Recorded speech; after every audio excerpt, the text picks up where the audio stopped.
Peace, family. Cultural recycling. Cultural recycling.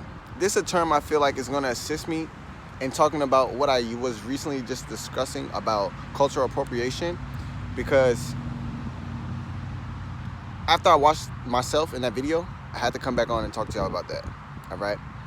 And I had to just make sure that the flavor was whole, upright, and strong, and nothing else outside of that. You know what I'm saying? But everything that's like into that. You know what I'm saying?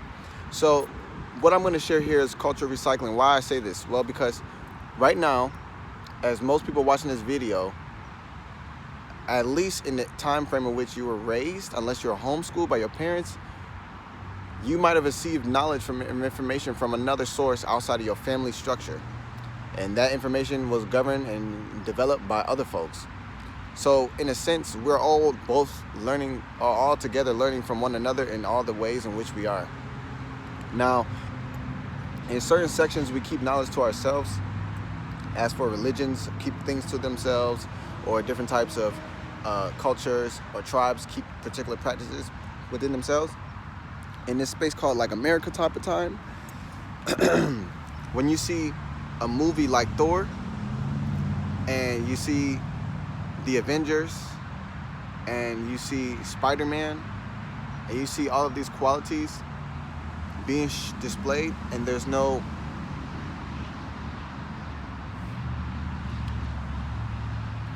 let me just say that there's no discernment. It just looks like the world got some shit that nobody else got.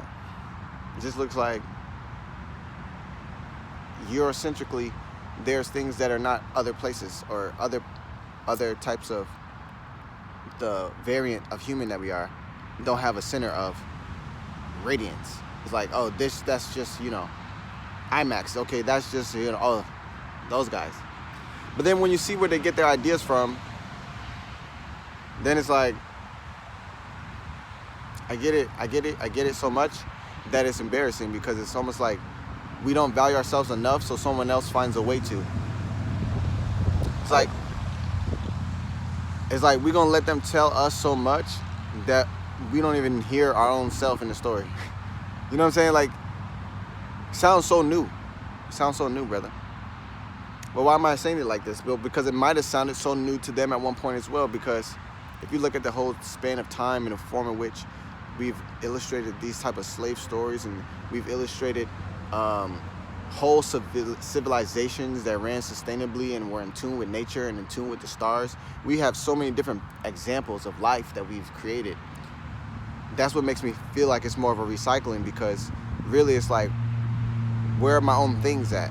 Basically, because every person knows the variant in which they come from. So you ask the question, why do Europe have some of the African or ancient artifacts? Because we're running the history story. We're playing that game right now where we're acting like we don't know that we own all the fucking shit. So we're allowing people to hold shit that belongs to us, and then justify and create an entire system of us using our own energy to have access to the things that belong to us genetically. So it is a recycling to me. We need to have our shit. We need to have our shit. And on top of that, we need to have announcement of the credit and all the form in which our inspiration has been developed. When we talk about reparations, we want our spiritual knowledge first. Don't talk to me about no dollars. I want to know how to create them in my mind. I need to remember that. I need to remember how to project myself into different elements of life, to learn from the elements as they already there. Before I was here, I need to have that. You know what I'm saying? These are some of the things I feel like match land. Like, we're not talking about dollars until we're talking about land. Straight up, what's up? Because until the land is, the money is not there. Because the money is the land. The value is ever present, and there's not going to be an extra, not going to be another planet that we could just take a couple skips and jumps over to, and then start up all over again. It don't work like that. So they're trying to own all the land on the earth, and they're trying to sweep it out under people's feet by not allowing them to know the value is theirs, because the culture is theirs, because the essence and the substance is theirs. It's just being misused by somebody else who knows the value a little bit more than those who didn't derive from it. So That's my interest and that's my business. So that's why I came at it corporate cultural appropriation. But the reason why I'm saying it like this now is because why? Even some of these spiritual people that we learn from today,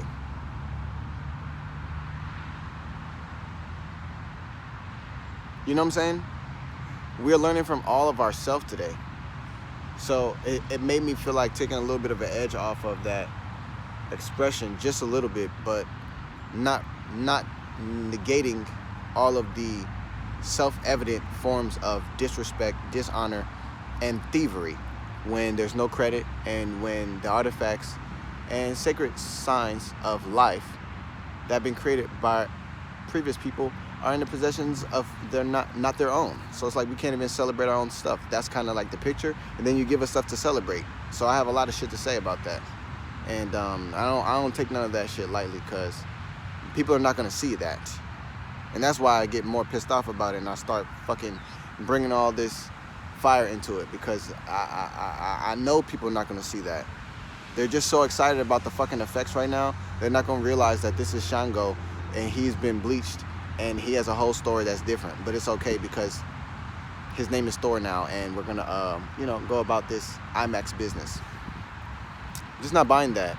I'm not buying that, and I think people should be able to have that in awareness, at least to the effect of those who it pertains to.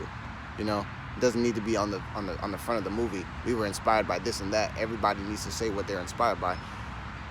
But I feel that there's a big gap. So either I fill it myself, which I will fill it myself, or I create a system that keeps it filled, which means you're going to have to look really good, because I'm not going to help you fall into these lies no more. I'm going to make you see right through them every single time. However I have to do it, it's done. So that's all I'm saying. Just letting you guys know all about it. Peace to all the God and Goddess. God is the one with you in all ways. Super excited. Tune in to the Juneteenth videos. Happy Father's Day to Mapanga Joshua, Brother Ishmael, Dr. Brother Ishmael Tete, and George Washington Carver. These brothers were sharing particular messages in these videos that I found. I felt it was most honorable to repost them. So with that being said, go check those out, and especially get the good insight from Dr. George Washington Carver about how to utilize tools to the ends of your desire. And then also, man, you guys really got to tune. You gotta probably kick your frequency up a little bit to grab what Dr. Brother Ishmael was saying, and also Mapanga J. But I'm just letting y'all know the times. Peace.